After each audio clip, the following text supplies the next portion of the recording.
How much does it surprise you if I let you know that at the time of the finish, right, 3 rounds into this main event, Amanda Lemos only secured 29 significant strikes, and Marina Rodriguez only landed 19. Like, what do you make of that?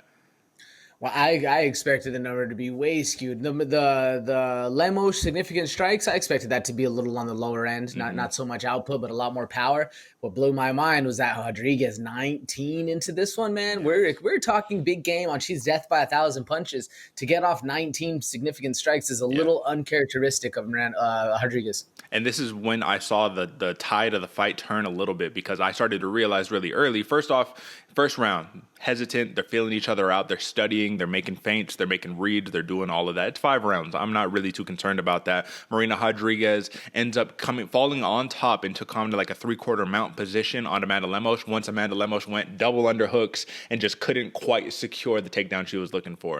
It would have been nasty if she got it, but either way, Rodriguez, to some, won the first round given that takedown, right? Nothing really happened, a couple ground and pound punches, right? Okay, round 2, Lemos starts to get off a little bit more, gets the grappling, and basically controls her for a round, working on the rear naked choke. Okay, round 3, now it's time, the fight starts now, right? 1-1, now the fight starts, and Rodriguez just can't get in.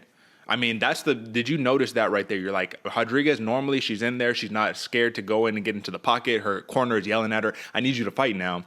Did you realize then she can't get in, bro? She's way too worried about getting clipped.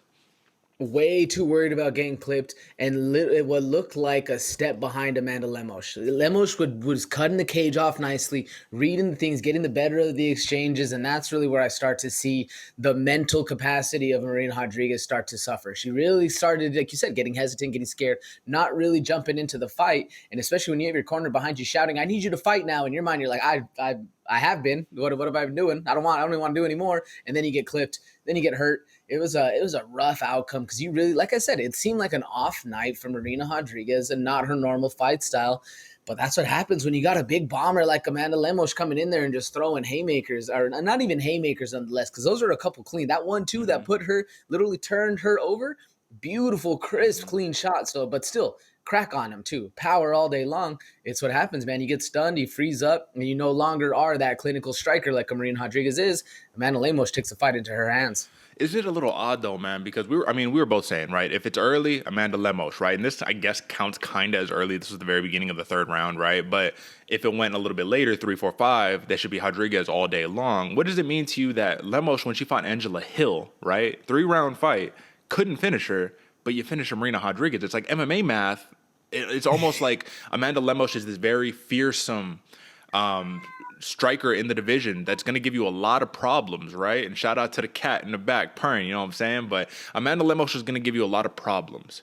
But I can also see her getting dominated by certain fighters in the division just based on their stylistic matchup. So it's like she's very, very scary, but not really. So what do you make of that situation? Yeah, like you're saying, Derek, the MMA math, that's the one that really comes down to this, because most of the times you think like, oh, okay, person A beat person B. That means that person C is going to lose. There's ways in which the formula seems like it's going to work out. But you put an Amanda Lemos up against, let's say, I'm just trying to pull it up right now, any of the big wrestlers or any of the big, grappling type heavy people who are going to be a slickster, get the head under, and then actually start working for, a different outcome than just standing and banging.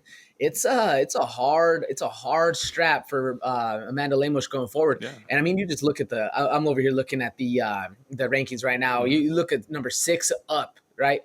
Yeah. Even number 7, Mackenzie Dern, Jessica Andrade, Yan Xiaonan, Wei Li Zhang, Rose Namajunas. Maybe not Rose because she doesn't have the best of grappling, but Carla Esparza. All of these fighters are going to be grappling heavy, putting it to you, being on the front foot and not really scared of you backing down. Especially you go up against Jessica Andrade. That little pit bull is going to be front foot all day long against an Lemos.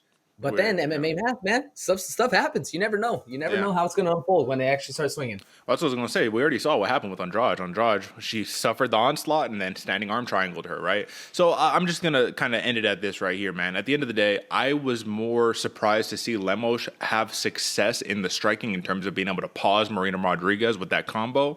I was more surprised to see that than I was when she took her down in the 2nd round and controlled her, because that was, for me, that was the path to victory. It's take away her striking. Don't let her get close. Don't let her cut you up. Don't let her hit you with elbows, clinch work, any of that. But Lemos was able to maintain the distance with the big kicks, with the big power shots, man. And Rodriguez could never close that distance to get in and work her magic. Amanda Lemos looks dangerous, man. But I also think that if she's going to be the next challenger, if it's Weili Zhang versus Esparza and Zhang gets the win, and Lemos fights Zhang, I don't think that's going to be a very competitive fight, personally. You know what I mean? But at the end of the day, your new contender is your new contender, and Amanda Lemos is. What else you got on that? And then we'll move on. No, I agree with you, man. It's if Weili gets this one on Esparza, I honestly think Amanda Lemos is going to be going to have a very hard fight going into her next fight, regardless.